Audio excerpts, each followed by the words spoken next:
Item Number SCP-072. Index: the foot of the bed.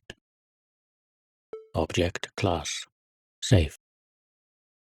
Special Containment Procedures: all known instances of SCP-072 are to be contained in a 3.5 by 4 meter holding cell.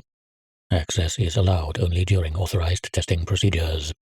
Without prior approval from Senior Researcher Grant, no materials created for the purpose of being slept on are to be introduced into a 15-meter vicinity of the holding cell.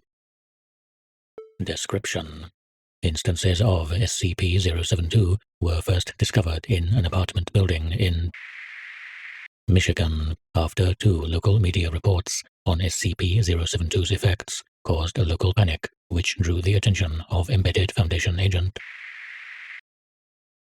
SCP-072 is a shadowy and translucent projection which resembles a 0.9-meter-long hand, the fingers of which taper to a sharp point.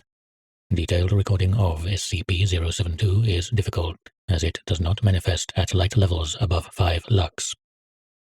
Instances of SCP-072 have only been observed to manifest when a human, hereafter referred to as the subject, enters REM sleep while located in a bed infected by SCP-072 and leaves a foot or feet exposed to open air.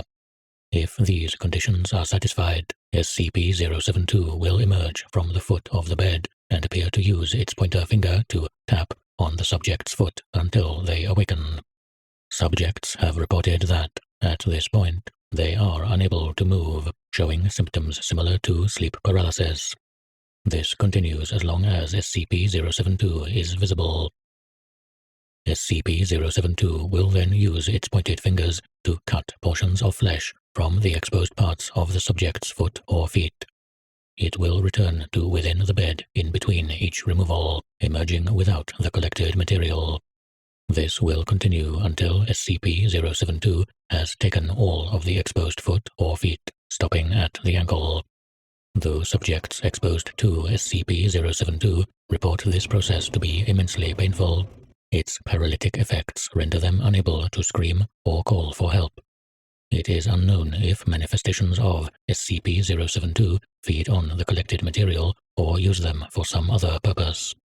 As long as the wounds are properly treated, SCP-072's effects are not fatal, but have been observed to cause psychological damage relating to sleep in the future. There is also a secondary effect.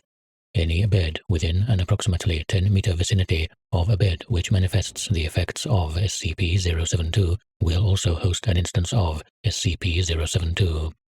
Destruction of a bed affected by SCP-072 reveals no anomalous materials and no trace of biological material removed from subjects.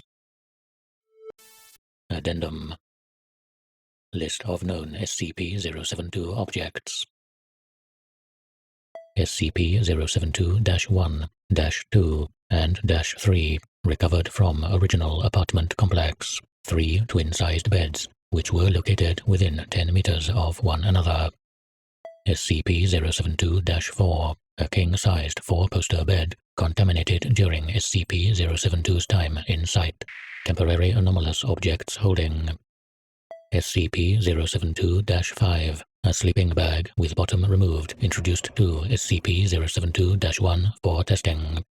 When D2191 entered REM sleep in object. Data expunged. SCP-072-5 not recommended for testing in future.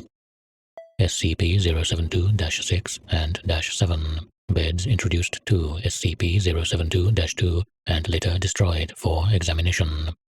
Remains of SCP-072-6 and -7 appear unaffected, but are to be contained until further studies may be completed.